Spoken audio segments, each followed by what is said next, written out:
Picture this. A quiet night in a dimly lit alley. An unexpected confrontation looms ahead. The silence of the night is pierced by the distant echo of a dog barking, the rustle of trash cans in the wind, the faint hum of a neon sign.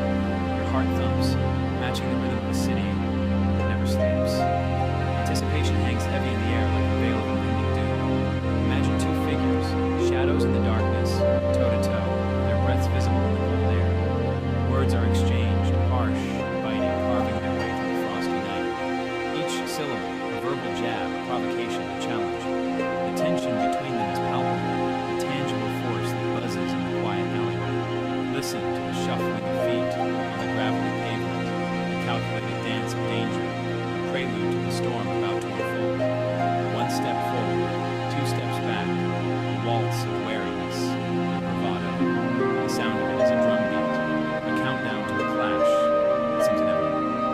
Feel the escalation, the rising wave of aggression, the tightening of jaws, the clenching of fists, a symphony of silent threats. The stillness of the night is punctuated by the harsh intake of breath, the rustle of clothing, the creak of leather jackets. The world seems to hold its breath. The city watches with bated anticipation. The alleyway, once a forgotten corner of the metropolis, now a stage for a drama, yet two. The moment stretches, the tension builds, the air crackles with an unspoken promise of violence.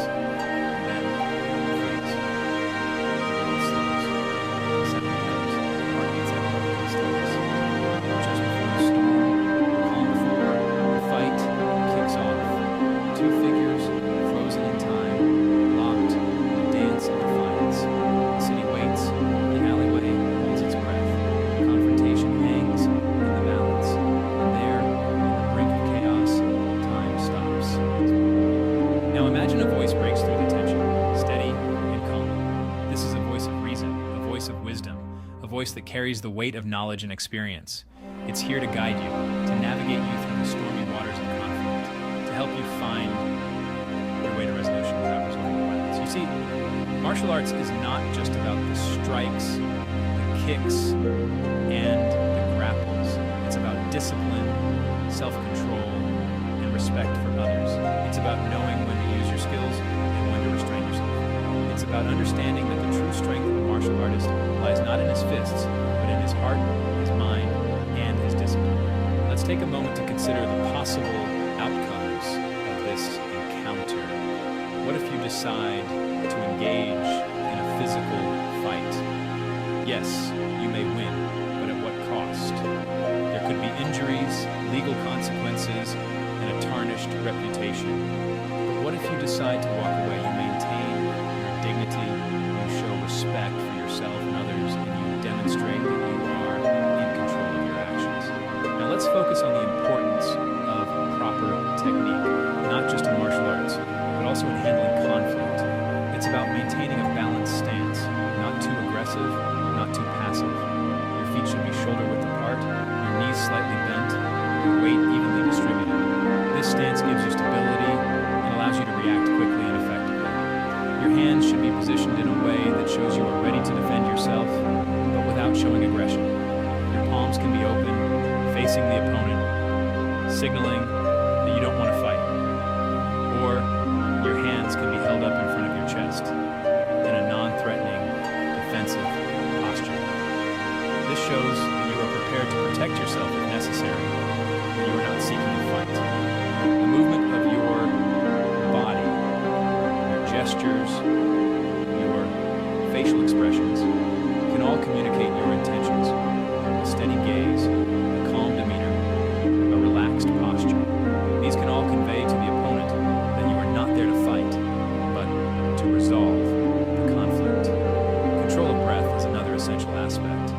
Deep, slow breathing can help you stay calm and focused, preventing you from acting on impulse or anger. It's a simple yet powerful technique that can help you manage your emotions and maintain control over the situation. Remember, the goal here is not to defeat the opponent, but to de-escalate the conflict. It's about showing respect, maintaining control, and choosing peace over violence.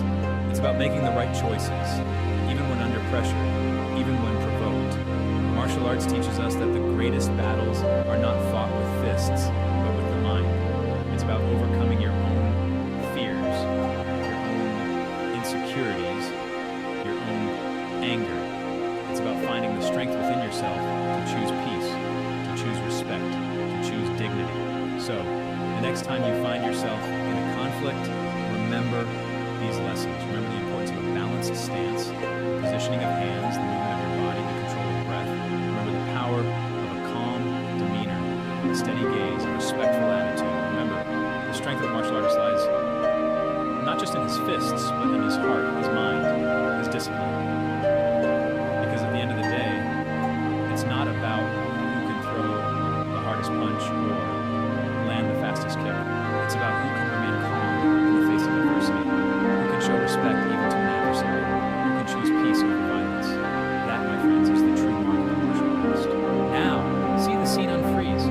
Tension dissipates, the fists unclench. In the aftermath, the dust settles, and what remains is a sense of calm, a resolution achieved not through violence, but through restraint. In this scene, we explore the true essence of martial arts, which, at its core, isn't about the power of a punch or the speed of a kick. No, it's about the strength of the spirit, the control of the mind, the ethical conduct that guides every action. Imagine a world where every potential fight is diffused, every confrontation resolved without a single blow landing.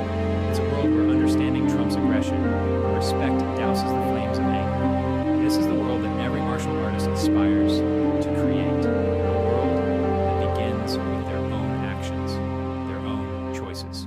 Restraint isn't about weakness, it's about strength. It's about the incredible power of holding back, of not letting anger dictate your actions. It's about like choosing peace over violence, like choosing understanding over conflict. The control isn't just about the physical, it's about the mental. It's about mastering your emotions, your reactions. It's about staying calm in the face of provocation, about being the bigger person. Ethical conduct, that's the cornerstone of martial arts. It's about behaving with integrity, with honor. It's about treating others with respect, regardless of the situation.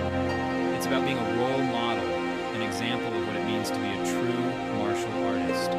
So remember this scene, remember this moment. Remember the tension that dissipated, the fists that unclenched, the fight that didn't happen. Remember the power of restraint, of control, of ethical conduct. In the end, the greatest lesson a martial artist can learn is this. True strength is not about how hard you can hit, but how much you can hold back.